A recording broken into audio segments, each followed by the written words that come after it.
Your songs are often funny. And sometimes they're intimate or introspective. Let's say that word a minute. I don't know that I would say you use your songs overtly for activism, but I do know that you've written songs that have a message. Yep.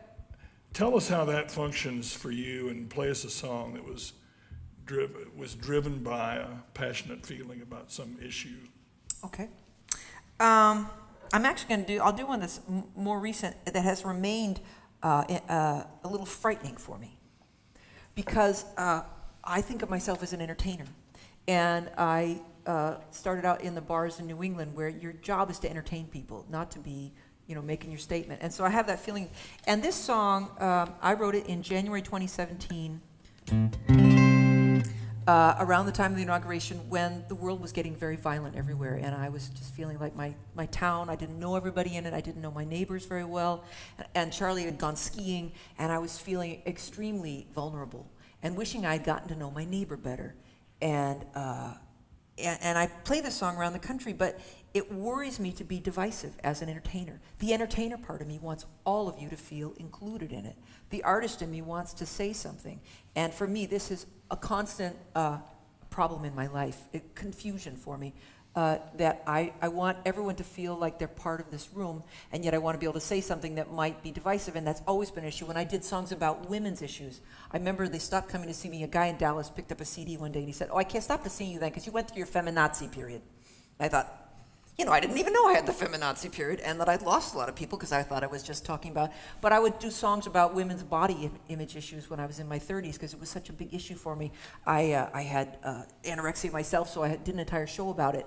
But I would do it, and I would watch some of the audience get uncomfortable, and I would lose my courage. And this is actually, I'm going to get back to that, but I wanted to say, my brother took me to see Eartha Kitt before she died in New York City. It was an amazing gift. And she was in her 80s, but she's wearing a bright pink lame dress, up to here with a slit. And what I learned from Eartha Kitt is you have to commit 100% to whatever you do when you're, as the performer part we were talking about, the difference between singing.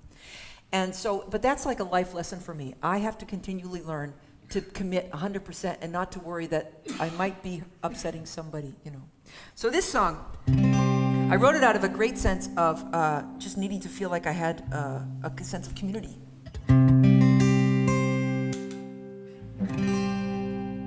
Good job. Bill's on the job. Good job, Bill. Are we on? Good? Are we good, Bill? Okay. So I write this in January 2017 because when I've moved into the house that we live in Boston, the house next to us is empty. There's just 2 driveways between our houses. I mean, it's really close together. They can see what I'm doing in my living room. I could see what they're doing. But it's empty for the first year. I'm on the road, and I called Charlie one day, and he says, some people are looking at that house.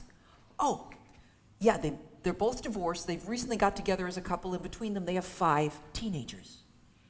And I say to him, that fence I was thinking about putting up between our driveways, I think now would be a really good time to do it. And I do. I put up a fence. So when these very nice people move in, there's a new fence there. It wasn't there when they looked at the house. They're renters. And now there's a fence there. I wonder who put it up. Must be the nice woman across the fence going, "Hi, I'm your neighbor." And so getting to know them became very difficult. And in January 2017, when they'd been there probably 6 to 8 months or maybe a year, and all of a sudden I'm really wishing I knew them. This song started in a different place. Eventually, I learned to start this song as the first line that it is, but it took me about 2 months of trying it on people and saying, how do I write this song? And I was sitting in a workshop of a woman named Sally Barris, who's an amazing songwriter, a great teacher, and she kept saying the same 3 things over and over again. So this is Sally's wisdom, not mine. Where am I? What do I want? How do I get there? Where am I? What do I want? How do I get there? And I'm in the back trying to edit my song. And the song just laid out once I realized, where am I? What do I want? How do I get there?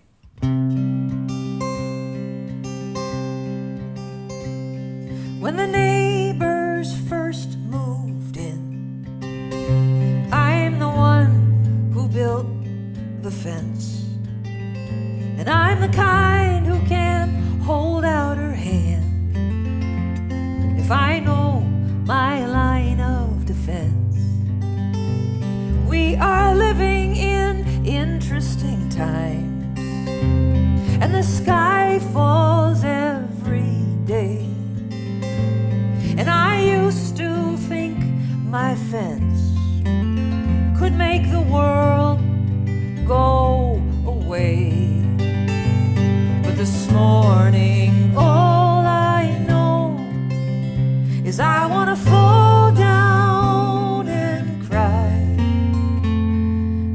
morning I don't need my fence. I need my neighbor on the other side. I've seen my neighbor with her children in the morning, driving them to school. And I've seen her play a game in the driveway. She knows how to set and bend a rule. And I don't know that much about her, but I dropped in and we talked at her store. And each time I come away wanting to know a little bit more. And this morning all I know is I want to fall down and cry. This morning I don't need my fence. I need my neighbor on the other side. And I'm not the first one to a protest, and I'm the last one with a sign. And I mostly want to be left in peace, to make my pretty designs. And I don't know from trade agreements, and I don't understand all I hear. But I wasn't certain when the neighbor